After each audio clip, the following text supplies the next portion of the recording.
ನಮ್ಗೆ ನೀವು ಇದ್ರ ಬಗ್ಗೆ ಧ್ವನಿ ಎತ್ತಿದ್ದೀರಲ್ಲ, ವಿರುದ್ಧ ಇದಕ್ಕೂ ನೆಗೆಟಿವ್ ಮಾಡೋರಿದ್ದಾರೆ, ತುಂಬಾ ಜನ ಮಾಡ್ತಾನೆ ಇದ್ದಾರೆ ಸರ್.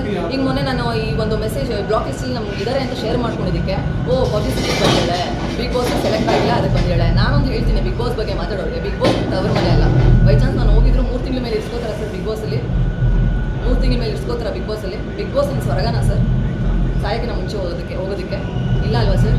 ನಾನು ಒಂದು ಹೇಳೋದಕ್ಕೆ ಇಷ್ಟಪಡ್ತೀನಿ, ನನ್ನಂತ ನೇರವಾಗಿ ಮಾತಾಡೋರಿಗಲ್ಲ ಆ ಥರ ಪ್ಲ್ಯಾಟ್ಫಾರ್ಮು. ಆ್ಯಂಡ್ ನಾನು ದೇವರಿಗೆ ಥ್ಯಾಂಕ್ಸ್ ಹೇಳೋದಕ್ಕೆ ಇಷ್ಟಪಡ್ತೀನಿ. ನಾನು ಅಂಥ ಶೋಗೆ ಹೋಗಿರೋದೇ ಒಳ್ಳೇದಾಯ್ತು ಸರ್, ಯಾಕಂದರೆ ದೇವ್ರು ಕಾಪಾಡಿದ್ದಾರೆ. ಬಿಕಾಸ್ ನಮ್ಮನ್ನು ಅವರ ಒಂದು TRPಗೆ ಯೂಸ್ ಮಾಡ್ಬೋದಾಗಲಿ ಅದೆಲ್ಲ ಆಗ್ತಿತ್ತು. ಸೊ ಅದೆಲ್ಲ ಇವಾಗ ಆಗಿಲ್ಲ. ನಾನು ಅಲ್ಲಿ ಹೋಗಿ ಬಂದುಬಿಟ್ಟು 1.5 ತಿಂಗಳು ಇದ್ಬಿಟ್ಟು ಬಂದುಬಿಟ್ಟು ಆಮೇಲೆ ಆಚೆ ಬಂದು ನಾನೆಲ್ಲ ಅಲ್ಲೆಲ್ಲೋ ಆಟಾಡಿದ್ದೆ ಮೂಲೆಯಲ್ಲಿ, ಅವ್ರು ನಂಗೆ ತೋರಿಸೇ ಇಲ್ಲ ಅನ್ನೋ ಬದಲು ನಾನು ಹೋಗದಿರೋದೇ ಒಳ್ಳೇದಲ್ಲ ಸರ್.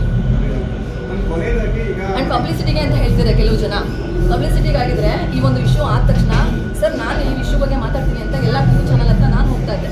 ನಾನು ಎಲ್ಲೂ ಮಾತಾಡಿಲ್ಲ. ಈ ಒಂದು ಇಶ್ಯೂನೂ ಅಷ್ಟೇ ನನ್ನ ಸ್ಟೋರಿಯಲ್ಲಿ ಹಾಕೊಂಡಿದ್ದೀನಿ. ಆ ಸ್ಟೋರಿಯಿಂದನೂ ತೊಗೊಂಡು ಒಂದಷ್ಟು ಜನ ನ್ಯೂಸ್ಗಳನ್ನ ಮಾಡಿದ್ದಾರೆ. ನ್ಯೂಸ್ಗಳನ್ನ ಮಾಡಿ ತಪ್ಪೇನಿಲ್ಲ. ಪ್ಲೀಸ್ ಕಮೆಂಟ್ ಸೆಕ್ಷನ್ಗಳನ್ನ ಆಫ್ ಮಾಡಿ.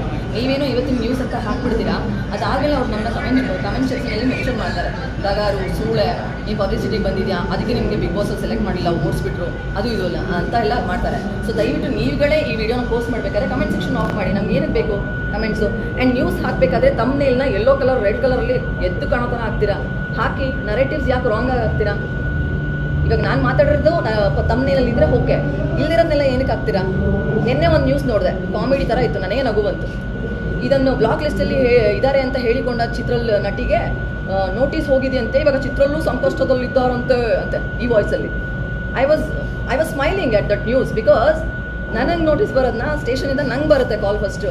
ನಿಮ್ಗೆ ಹೇಳಲ್ಲ ಅವರು, ಚಿತ್ರಗಳಿಗೆ ನೋಟಿಸ್ ಕಳಿಸ್ತಾ ಇದ್ದೀವಿ ಪ್ಲೀಸ್ ನ್ಯೂಸ್ ಹಾಕಿ ಅಂತ ನಿಮ್ಗೆ ಹೇಳಲ್ಲ, ನನಗೆ ಹೇಳಬೇಕು. ಹಾಕ್ತಾರೆ ಎಕ್ಸಾಕ್ಟ್ಲಿ.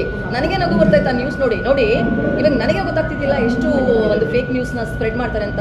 ಸೊ ಹಾಗಾಗಿ ದಯವಿಟ್ಟು ಆದಷ್ಟು ಈ ಒಂದು ನ್ಯೂಸ್ಗಳನ್ನ ನೋಡೋದು ಕಮ್ಮಿ ಮಾಡಿ.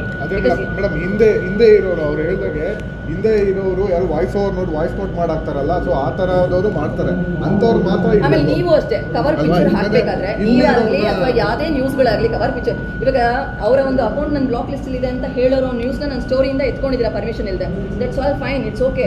ಬಟ್ ಆ ನ್ಯೂಸ್ ಹಾಕ್ಬೇಕಾದ್ರೆ ನೀವು ಎಂಥ ಪಿಕ್ಚರ್ ಹಾಕ್ತೀರಾ? ನಾನು ಯುಗಾದಿಗೆ ಲೆಹಂಗಾ ಹಾಕೊಂಡಿರೋ ಪಿಕ್ಚರು ಇದೆ, ಸೀರೆ ಉಟ್ಕೊಂಡಿರೋ ಪಿಕ್ಚರು ಇದೆ. ಇವಾಗ ನಾನು ಉದೋ ರೇಣುಕಾ ಇಲ್ಲಮ್ಮ ಸೀರಿಯಲ್ ಮಾಡ್ತಾ ಇದ್ದೀನಿ, ಅದಕ್ಕೆ ನಾನು ಸೀರೆ ಉಟ್ಕೊಂಡಿರೋ ಪಿಕ್ಚರು ಇದೆ, ಅದನ್ನ ಹಾಕ್ಬೋದಲ್ಲ ಗುರು? ಮಾಡ್ಲಿಂಗ್ ಪಿಕ್ಚರ್ ಯಾಕೆ ಹಾಕ್ತೀರಾ? ಬಿಕಿನಿ ಪಿಕ್ಚರ್ ಯಾಕೆ ಹಾಕ್ತೀರಾ? ಅಲ್ಲಿಗೇನು ಇವಳು ಇರೋದೇ ಹಿಂಗೆ, ಅದಕ್ಕೆ ಅವ್ನು ಮೆಸೇಜ್ ಮಾಡಿದ್ದಾನೆ ಅಂತ ಕಮೆಂಟ್ ಸೆಕ್ಷನ್ ಎಂಗೇಜ್ಮೆಂಟ್ ಸಿಗಬೇಕು. ಕಮೆಂಟ್ ಸೆಕ್ಷನಲ್ಲಿ ಎಂಗೇಜ್ಮೆಂಟ್ ಆದರೆ ಲಿಂಕ್ ಮೇಲೆ ಕ್ಲಿಕ್ ಮಾಡಿ ವ್ಯೂಸ್ ಆಗುತ್ತೆ ವಿಡಿಯೋ. ಬೇಡ, ಈ ಲೆವೆಲ್ಗೆ ಬೇಡ ನ್ಯೂಸ್. ಪಿಕ್ಚರ್ ಹಾಕೋದಲ್ಲ, ಒಳ್ಳೆ ಪಿಕ್ಚರ್ ಹಾಕಿ. ಯಾವ ಪಿಕ್ಚರ್ ಹಾಕ್ತಾ ಇದೀವಿ ಅಂತ ಪರ್ಮಿಷನ್ ಇಸ್ಕೊಳ್ಳಿ.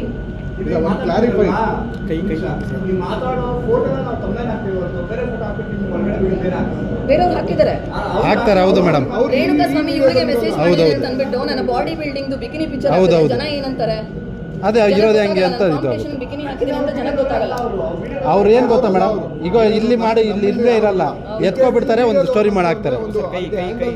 ಹ್ಯಾಂಡಲ್ ಮಾಡುವಂತ ಟೀಮ್ ಇರುತ್ತೆ ಅವ್ರಿಗೆ. ದಯವಿಟ್ಟು ನನ್ನ ಒಬ್ಳಿಗೆ ಅಂತಿಲ್ಲ, ಯಾವುದೇ ಒಂದು ಪರ್ಸನ್ದು ನೀವು ನ್ಯೂಸ್ ಹಾಕ್ತಿದ್ದೀರಾ ಅಂದ್ರೆ ಅದನ್ನ ಪೋಸ್ಟ್ ಮಾಡೋಕ್ಕಿಂತ ಮುಂಚೆ ನಾವು ಈ ಥರ ಪಿಕ್ಚರ್ನ ಯೂಸ್ ಮಾಡ್ತಾ ಇದೀವಿ, ಹೆಡ್ಲೈನ್ನ ಈ ಥರ ಹಾಕಿದೀವಿ ಅಂತ ಪರ್ಮಿಷನ್ ತಗೊಳ್ಳಿ. ಬಿಕಾಸ್ ನೀವೆಲ್ಲ ಯಂಗ್ಸ್ಟರ್ಸ್ ಇದ್ದೀರಾ, ಇನ್ನೂ ಸಾಕಷ್ಟು ಅಚೀವ್ ಮಾಡಬೇಕು ನೀವು ಈ ಫೀಲ್ಡಲ್ಲಿ, ಸ್ಪೆಷಲಿ ಪ್ರೆಸ್ಸಲ್ಲಿ ಅಥವಾ ಮೀಡಿಯಾದಲ್ಲಿ. That's why I am advising you. ನಿಮ್ಮ ಸಿಸ್ಟರ್ ಅಂತನಾದರೂ ಅನ್ಕೊಳ್ಳಿ, ಅಥವಾ ಫ್ರೆಂಡ್ ಅಂತ ಅನ್ಕೊಳ್ಳಿ.